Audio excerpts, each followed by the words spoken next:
एक बार एक आदमी, गर्मी थी, मेरी भैयावती कर रहा था, बहुत गर्मी बढ़ गई तो लौकी घिस रहा था पैरों में, वो आ गया। मैंने कहा ले मेरे चरणों की धूल। बोले इसका क्या करूंगा? मैंने कहा तू ही तो गाता ना, तेरे चरणों की धूल बाबा चंदन, ले जा चंदन गुलाल घर में रख ले। अरे बोले महाराज ये नहीं, एक तो और ऐसा भक्त है जो कहता है महाराज मैं तो आपके चरणों की धूल हूं। एक बार बोले, दो बार बोले, तीन बार वही तो फिर शक होने लगता है। मैंने कहा हर जगह मेरे चरणों की धूल, मेरे चरणों की धूल। एक दिन मैंने कहा इसकी फाइल निपटा, 4 लोगों के बीच चरणों की धूल, चरणों की धूल, चरणों की धूल। मैंने कहा रिमांड पे लो इसको, 3rd डिग्री का दिया जाए इसको आज।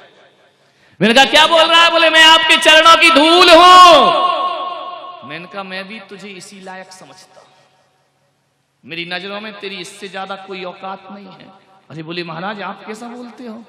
मैंने कहा तू बोल रहा है तो अच्छा लग रहा हो, मैंने हाँ कर दिया तो अब तुझे बुरा काहे का लग रहा है? मैंने कहा तेरी औकात भी धूल से ज्यादा नहीं है, मैंने इससे ज्यादा तुझे समझा ही नहीं है कभी। उस दिन के बाद बोलना बंद हो गया चरणों की धूल। ध्यान रखना, रंचक दगा बहुत दुखदानी।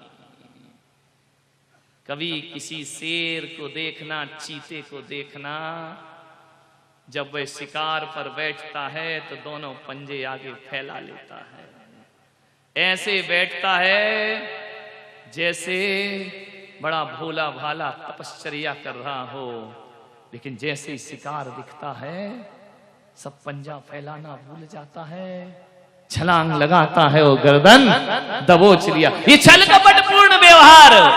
ध्यान रख, तीर कितना झुका होता है, तीर कमान को देखना, कमान इतनी झुकी, इतनी झुकी, इतनी झुक जाती है, अर्धचंद्राकार हो जाती है। लोग समझते हैं कमान बहुत विनम्र है, कमान बहुत नमन में जीती है, लेकिन जैसे ही तीर रखा जाता है वही झुकी कमान किसी के प्राण ले लिया करती है। और किसी चोर को देखना, पुलिस के आगे इतना समर्पित हो जाता है, मैं कभी चोरी नहीं, गलती हो गई, अब ये अपराध नहीं हो, अदालत में समर्पित हो जाता है। लेकिन जैसे ही निकल के बाहर आता है, नाग अपना फण फिर से उठा लिया कर छली कपटी लो। ध्यान रखना, मीठा बोलेंगे। बहुत खतरनाक लोग, मंदिरों में बड़ी भीड़ है ऐसे लोगों की। हे भगवान आप ही हे दाता, हे परमात्मा। गंगा गए तो गंगा दास, और जमुना गए तो जमुना, वहां गए तो वहां भी माथा रख दिया, यहां आए तो यहां भी रख दिया। मैंने कहा ना रघुपति राघव राजा राम जैसा मौका, आए दिन भगवान बदलते हो, आए दिन गुरु बदलते, आए दिन अपनी श्रद्धाएं बदलते हो। कैसे मिलेगा उत्तम आर्जव धर्म जीवन में? ध्यान रखिए, आए दिन बदल ले। दौलत, पैसे, चंद रुपयों के खातिर आदमी बाप बदल लेता है। वक्त पड़े बाका तो गधे को कहें काका। ध्यान रखिए, मान संभलिए, बचाइए अपने आप को, आप स्वयं भी संभलने का प्रयास करिए। शकुनी के पास से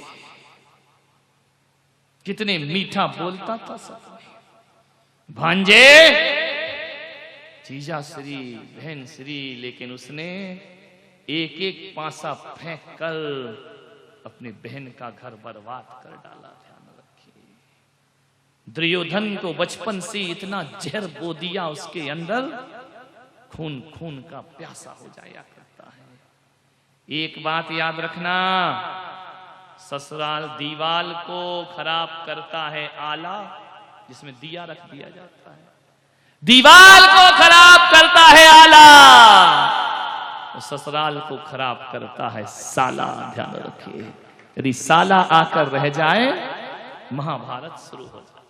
बचो साले सालियों से, ध्यान रखना। साली क्या बेटा ये मिलेगी घरवाली, फिर बताएगी, विचार कर। इस सब छली लोग, विचार कर। रावण ने छल छल से सीता का हरण किया।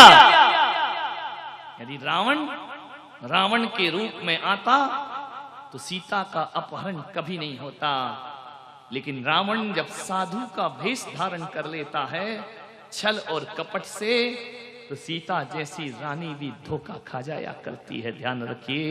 लेकिन रावण सोच रहा था कि छल से सीता को ले आया तो विश्व विजेता बन जाऊंगा, त्रिलोक विजेता बन जाऊंगा। अरे छल करते समय रावण को लंका की तबाही और बर्बादियां दिखाई नहीं दे रही। जब आदमी छल करता है उसे परिणाम नजर नहीं आता है, ध्यान रखना। तबाही हो गई, पूरी लंका बर्बाद हो गई। राम का इतना पवित्र जीवन, राम जैसा जीवन जगत में किसी का नहीं, लेकिन एक जगह राम को भी एक कलंक लग गया, ध्यान रखना। उनकी महानता पर प्रश्न चिन्ह लग गया, उनकी महानता पर एक दाग लग गया, धब्बा लग गया। कब लग गया? जब उन्होंने बाली को छल से तीर मारा। बाली ने इतनी कहा कि श्री राम तुम्हारी मेरी दुश्मनी क्या थी, सुग्रीव का साथ दिया, मुझे छल से तीर मारा। राम तुम कितने भी महान क्यों ना हो जाओ, दुनिया सब भूल सकती है, लेकिन तुम्हारा ये व्यवहार कभी ना भूल पाएगी। श्री राम यदि तुम्हें मारना था तो सामने आकर के तीर मारते, तुमने छल से तीर मारकर अपनी महानता पर प्रश्न चिन्ह खड़ा कर दिया है। ध्यान, बड़े बड़े महापुरुष बह जाते हैं छल और बल के बीच।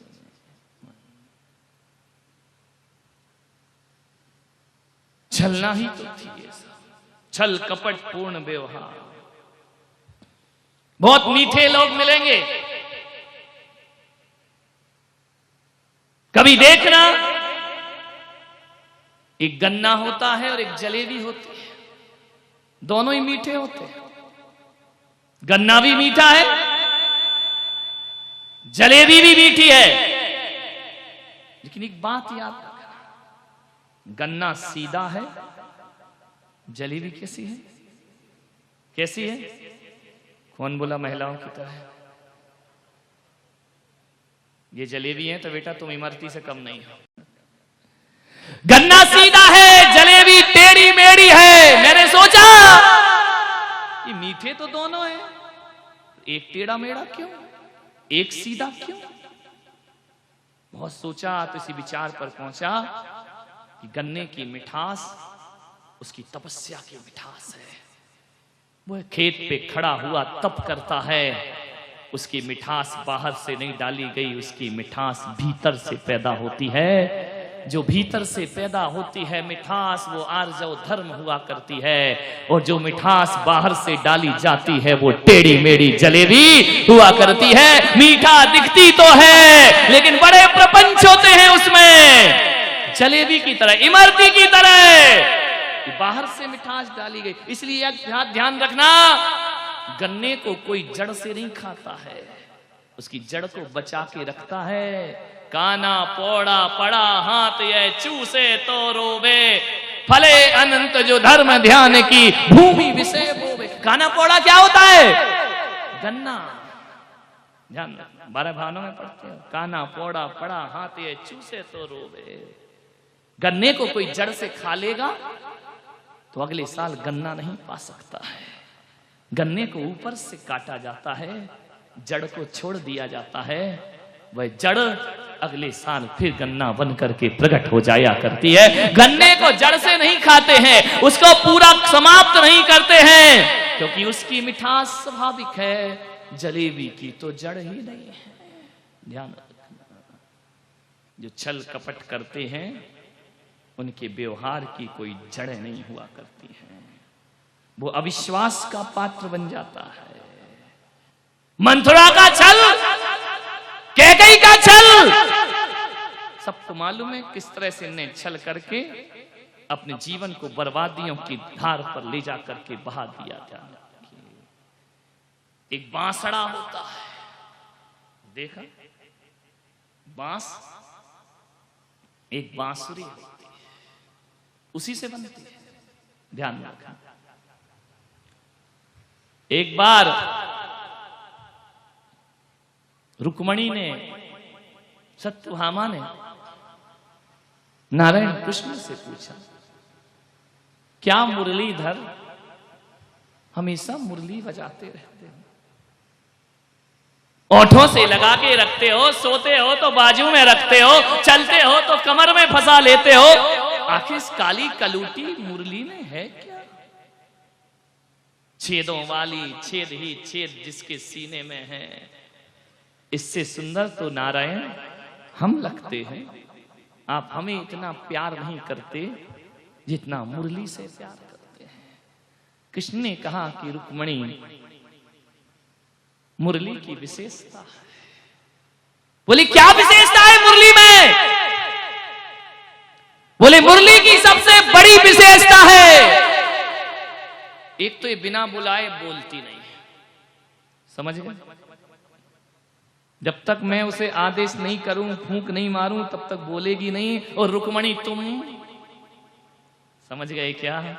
ऐसी बातें आपको डायरेक्ट समझ में आती हैं। तुम बिना चुप करे चुप नहीं होती। महिलाओं का तो यही हाल है। बोले मुरली बिना बुलाए नहीं बोलती है, और रुक्मणी तुम दिन भर बोलती हो। दूसरी बात, ये जब भी बोलती है बड़ा मीठा बोलती है, और तुम जब भी, समझ गए क्या? तुम भी शामिल हो उसमें, इधर मत देखो, ध्यान रखें। तीसरी विशेषता उसकी, किसके भीतर गांठ नहीं होती है, ध्यान रखना। ये छल कपट प्रपंच नहीं करती है, इसके भीतर कोई गांठ नहीं होती। जिस दिन रुक्मणी ये तीन बातें तुम्हारे जीवन में आ जाएंगी, उस दिन कृष्ण तुम्हारा हो जाएगा। कृष्ण तुम्हें सबसे ज्यादा प्यार करने लगेगा।